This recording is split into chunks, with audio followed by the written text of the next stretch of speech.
Hey, I figured I would record this because I figure a lot of you probably don't know who I am. So I'm going to give myself a brief kind of intro here. If you already know who I am, you could skip for like maybe a minute or two into the video. That's when the actual video starts. So if you don't know who I am, I'm Chris. And I'm not a millionaire. I'm not a guy who is amazing at everything. I'm just simply a guy who wants to help other people who may not know about self improvement that much to get into the space and learn how to improve themselves by solving very common problems. A lot of people suffer from things like overthinking, anxiety, or inability to control emotions. As someone who has watched a lot of self improvement content, who has gone through the steps, I can take away the simple things from each of these kind of hardcore lessons that people give out and provide them to you in a way that's more conversational, that's more from me to you, instead of somebody who's trying to constantly tell you have to do this, this, this, or else you have no value in life. Because I'm not here to give out a crazy description of how your life should be. I'm just here to simply give you some tips and some protocols that you could use in your life to solve these sorts of problems. And actually, without further ado, we're gonna go into the video. Thank you. So now that we're here, I want to talk about a few things in this video. That's why it's going to be like a 20 or 30 minute recording, depending on how it goes. I'm not recording this after. But anyway, so if you are someone who struggles with overthinking or like emotional control, I want to lay out how I solve these certain issues with various perspectives that I got from just people on the internet who are well known in self improvement or from just life experience. So for overthinking, this one's interesting for me because I almost naturally overcame it at one day. And the pivotal day for me was when I was giving a speech to a bunch of old people. It was about cars. I had no information on what cars, like the details of them, or really how to give a speech because I would constantly overthink what my idea was, or what words should I say to make them be all wowed and whatever. So what learned from that experience was that it really doesn't matter what you say as long as the point of you being there comes across to the other person, right? Obviously, I'm not going to go up there and during a car meet and talk about fish, right? Like, you know the basic parameters. And if you can just understand those concepts, it'll honestly be way better off than you think it will be. So let me give you an example, right?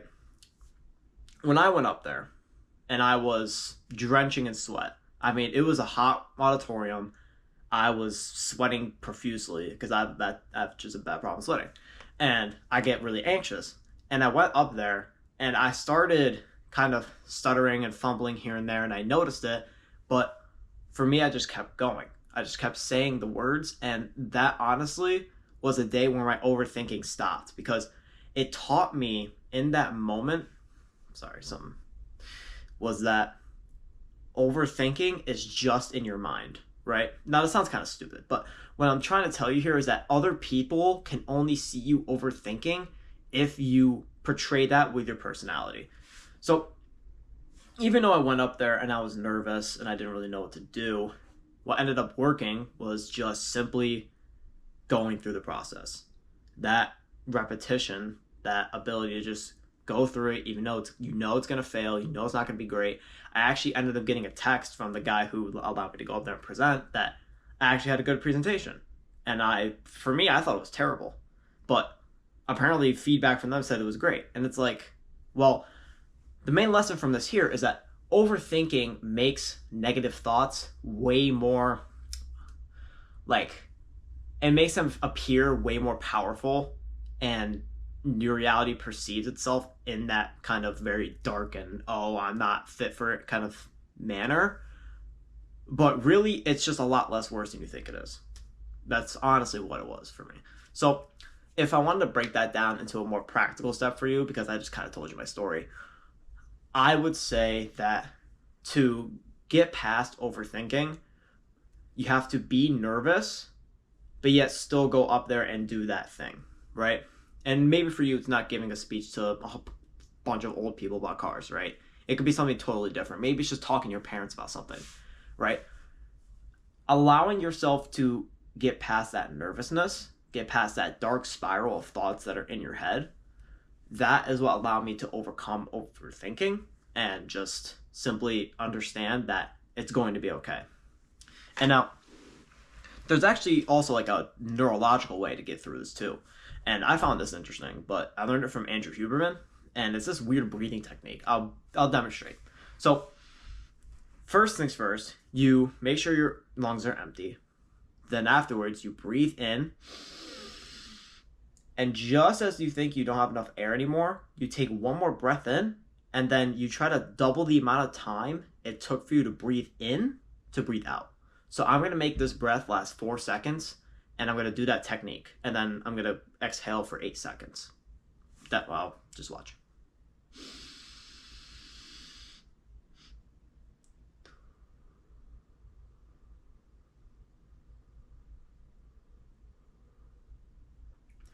When you do that, it allows your brain to stop. It's basically like imagine you were in a car and you suddenly had to hit the brakes. That's what this does for nervousness and anxiety in your body. It worked for me so well. And honestly, I've been doing it all the time when I feel nervous. I always do that technique because it immediately just snaps me back into that calm state. So those couple of tips may help you with your overthinking. Now, another thing I want to help out with is emotional control, specifically anger, because I know a lot of people that don't know how to control their emotions, and it often leads them down to bad consequences from their own actions, and they end up having to apologize later for it, or, they don't stick true to themselves when they're in those moments. Because I'm going to be the first one to probably tell you this, but being angry is okay. Right? It's not a bad thing. In fact, it's a good thing if you know how to do it properly. Instead of me just yelling at somebody about some gibberish that doesn't make sense for the conversation, I could understandably disagree with them. And what I mean by this is if I come up to you and let's say you voted for a certain candidate and I voted for another candidate. Let's play this out real quick. Let's say I voted for Donald Trump and you voted for Kamala Harris in the recent election. If I were to come up to you and say Kamala sucks, where is that going to go? That's just going to be a downward spiral, and it's just nothing's going to get done. And that's what most news channels do. They just go, oh, this person sucks, and they create this conflict, and then people follow that conflict thinking that there's no resolution to it. Now, there are extreme people. That's just life. If you ever watch Jordan Peterson, which you might not have, but he's a very famous psychology guy. That's all you really need to know. And he stated that 3% of people are always going to be psychopaths. Now, that sounds scary, especially since you think about it in lower numbers. You would think, 3 in 100 people, that's scary. But in reality, it's to a much less degree than what we call psychosis, right? And what we're seeing it develop now because of isolation and other just kind of world developments, especially with, 2020. That's all I have to say because YouTube will, whatever. But,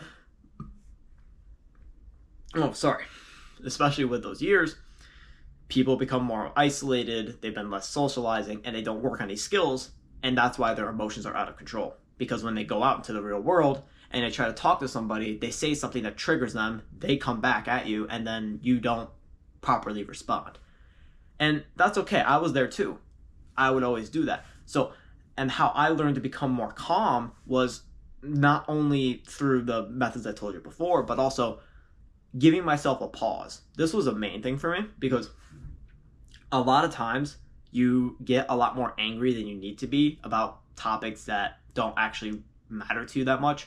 Like if you really think about politics, I'm just going to go back to this example. If you really think about politics, the only measure of accountability that you can have for yourself is voting for who you deem is right every 4 years. That's all the control you have. Afterwards, the effects are what you have to deal with. And whether most people can't even foresee 4 years in the future, let alone 8, 12, 16. So how do you expect people to make the correct choice when they can't even see beyond themselves, let alone to other people and how their lives are, right? And I'm not saying it's a flawed system. It's the greatest system in the world. But it has a flaw. You understand? It's that perspective that gives the difference between someone who knows how to control their emotions and someone who doesn't. So Let me tie this mess of me yapping back together. If you want to control your emotions, pause, take a deep breath, and then formulate a response that actually is structured behind your beliefs, right? So if I voted for Donald Trump, for instance, and I said, well, one of the greatest strengths that we have is that we are actively trying to reduce crime by, using ICE and bringing in military troops to extenuate the belief that we are still the best military in the world and that we are willing to provide that strength to our people to protect them. Having that in mind, right, that gives that party a very strong leverage. That is their leverage. They are willing to use the strength and efforts that they have to protect their people, right? And maybe for Democrats, it's more of a freedom choice where they believe in providing more freedom for people to choose how they want to be and how they want to live. And that could be a leverage for them. But comparing these two together and then having an argument about it, that's why most people, they get all tossed up in it, because they don't know what the hell they're talking about. And neither do I. Like, you may think that sounded smart, but really, I have no idea what politics even happened in the last, couple of months, because I don't watch the news. I don't watch it anymore. What positive effect has the news given you in the past 2 months? Answer that question for me, please, in the comments. Let me know, because I would be thrilled to find something positive in the news. Ever. It's become so bad because none of the news anymore is actually facts. It's just opinion-based. And then there's these news centers that claim to be facts, but often they have hidden biases, which if you look for them, you'll find them.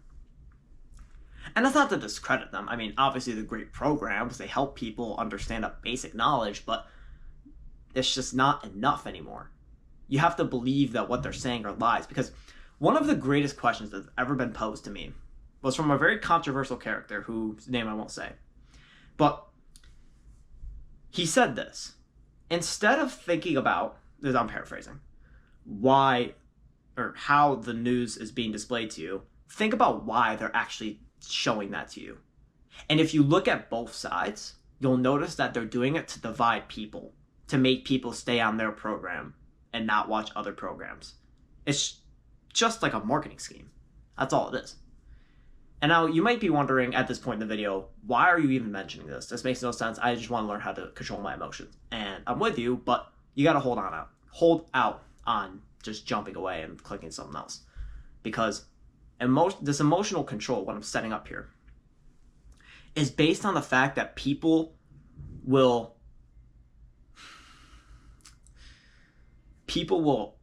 extenuate and they'll push their beliefs to the extreme based off of a very little or no context, let alone research and evidence based behind the proof that they have about a certain topic. And that isn't just politics, that's with everything. So if you have that in mind the next time somebody has an argument with you, you'll understand that a lot of people just fight each other because they don't know something. Because if both sides, I guarantee you this, if both sides understood truly how each party worked for politics, they wouldn't have as many arguments. And if they were arguments, they'd be more professional arguments. They'd be more about, okay, here's this detail, here's the statistic, here's this detail and this statistic. And then they compare the two as to which one's better. A reasonable conversation beats an emotional argument every time. So taking this into your personal life, okay? When you get home from work or get home from school and you're upset, you're cranky, someone was being a douche today, right? Are you going to take that out on someone else who doesn't know anything? Are you going to just go home and be angry at your parents or your friends or your loved ones and just not explain why? No, of course not. You don't want that. I don't want that. Don't take it out on them either, because that's just not a good way of coping, right? That's how you become the alcoholic dad who beats his wife and son. Not good. Not good for anybody. So, understanding how to maintain that calmness in situations where you may not know everything. That's okay. As long as you get the concept of just being calm, it's okay.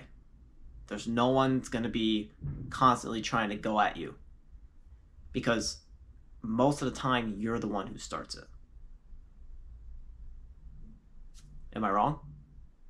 Most of the time you're the one that's going to be starting the argument. And it's not because of the fact that you first spoke. That's a common misconception. Arguments most actually start because of the person responding, right? If a single person says something that maybe the other person doesn't like, if you go defensive, that's how an argument starts. I'm sure you know it. I'm sure you've replayed it in your head thousands of times. Have you ever replayed how to not get in that situation? Like, think about, you know how you can prompt a ChatGPT? If you think about this, ChatGPT is just a remake of the human mind, except that has more information. So why don't we prompt our own brains to come up with a different response when someone mentions something you don't like? Someone says, I hate you, fuck off. Maybe you don't like that. Most people don't, but it's a big surprise there. But just allow yourself to give yourself a few seconds. Think about what to respond with. And oftentimes, if you want like a practical tip again, a great response mechanism, or just straight up like a sentence, would be to ask them this, or say this actually. You know what? You're right. How can I be better? If you just say that, 90% of arguments end right there, because they don't actually mean it. Just straight up, they don't actually mean to say whatever they just said. It doesn't matter what context, by the way. Like, this will work. You can try it yourself. Guaranteed. So taking that into mind, like, remember that just people are human beings. We make mistakes. And showing empathy doesn't solve the problem, but understanding the other person's perspective, their mind, what's going on in there, that is what allows us to become better people by helping out others in a way that they couldn't think of themselves. It's the same way a mentor helps an entrepreneur run a business better. It's the same way that a coach helps an athlete perform better than if they train themselves. Like, it's a very common principle in life. Just people don't remind themselves about it. If they reminded themselves, you wouldn't be in this issue. And that's why emotional control and overthinking are very common problems. It's because people don't remind themselves of the solutions that they know subconsciously they just aren't applying in their day-to-day lives. And then they come back and wonder why their life feels so terrible. And it's not because you're stupid. It's not because you're lazy. It's oftentimes because you're arrogant or you forget. That's just what it is. Because a lot of people allow their egos to get into a way of a conversation.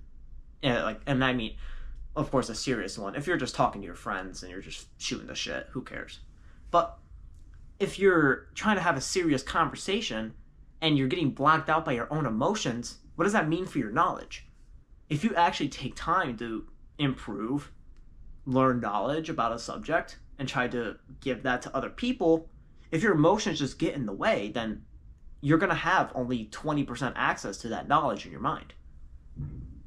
So remember that when you're trying to do something new, if you're trying to take action on anything, talk to somebody, just remember those simple things is what get you somewhere in life.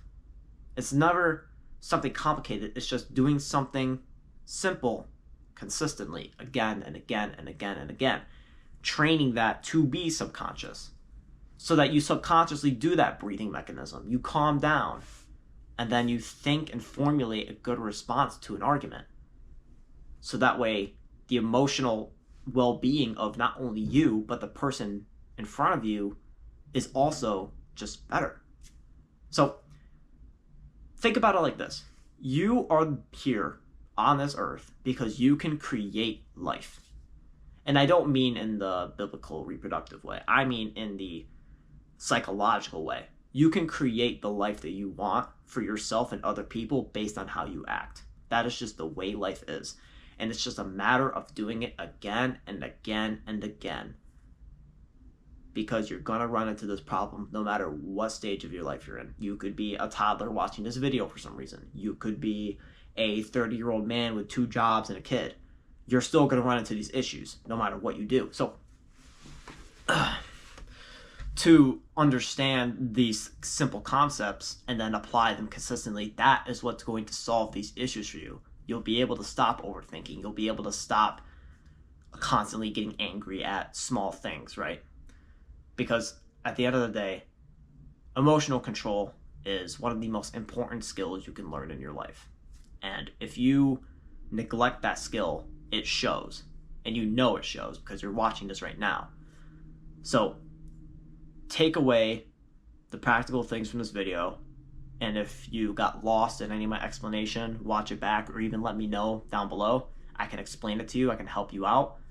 And that way you can not only understand to now, well, let me backtrack. Not only can you understand what the problem now is, because it is now given to you through words, but you could also imagine it in your mind. You can see the past playing out in your head because you're an overthinker. Because you overthink those scenarios that happened in the past, and then you try to apply it in the future, but when you get to those moments, you forget about it, and then you let your emotions take over. How is that supposed to be better for anybody?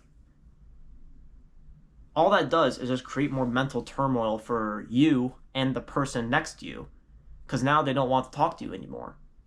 Since you're too crazy, you're too emotionally unavailable, you're not someone that can help them out.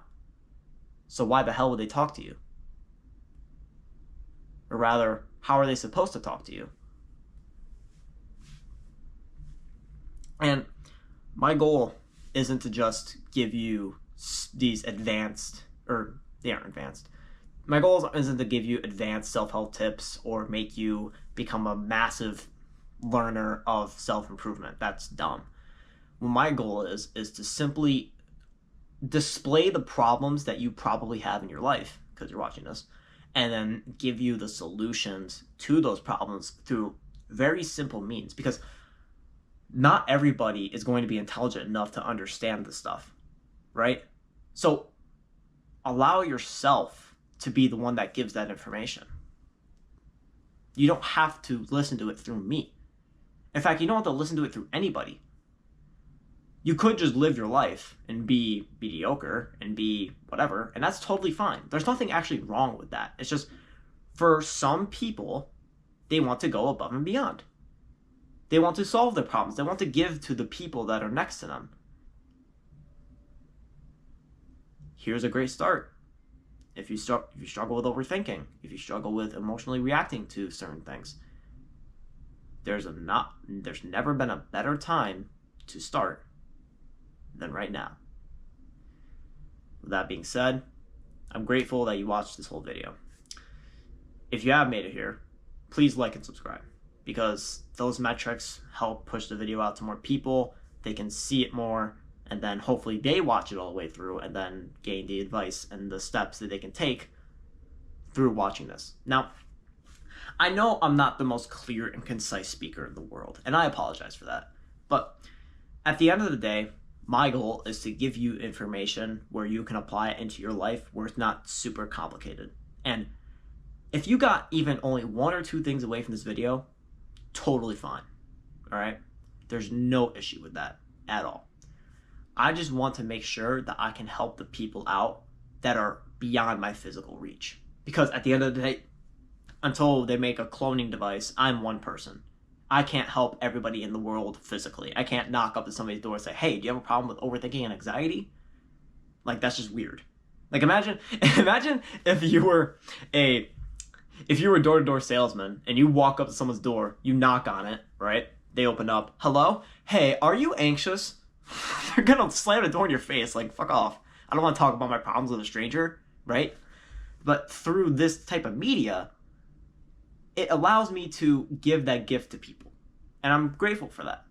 And I hope that one day I could actually turn this into something where I could be long-term in this and have a life revolving around giving things to people, because that's what personally strikes me, because I was gracious enough to be gifted the situation that I'm in.